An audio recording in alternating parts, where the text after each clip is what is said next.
Nous nous engageons dans une transition alimentaire car l'alimentation aujourd'hui est un premier facteur de risque évitable de mauvaise santé.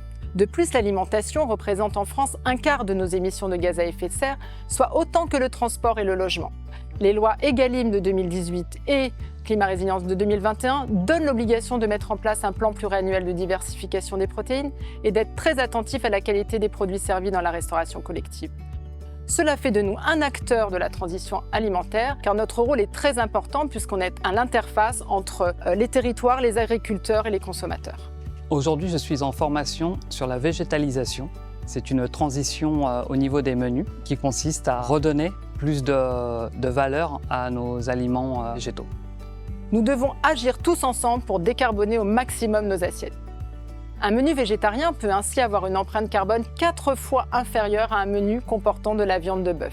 Le Programme national Nutrition Santé préconise de s'orienter vers une alimentation plus riche en végétaux. Accroître la part des fruits et légumes, de légumineuses et de céréales dans son alimentation permet de diversifier les sources de protéines et a un effet bénéfique sur la santé. Dans les établissements médico-sociaux, il est indispensable d'adapter la démarche à chaque consommateur.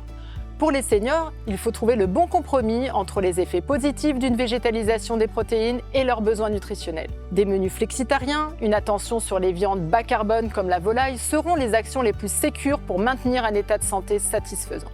L'enjeu pour nous n'est pas de faire disparaître totalement les protéines animales, mais au mieux de les séquencer et surtout de procéder à un rééquilibrage entre le végétal et l'animal. Pour les personnes en situation de handicap, nous nous axons davantage sur l'éducation environnementale pour éveiller et guider les choix avec, par exemple, l'affichage de l'empreinte carbone de la recette. En résumé, tout est une question d'équilibre. Nous travaillons pour promouvoir une alimentation durable qui doit être nutritionnellement adéquate et sûre, protectrice des écosystèmes, économiquement viable, accessible et abordable et culturellement acceptable. Et c'est ainsi que nous sommes au sein de l'école Le Nôtre pour former nos cuisiniers à cette démarche.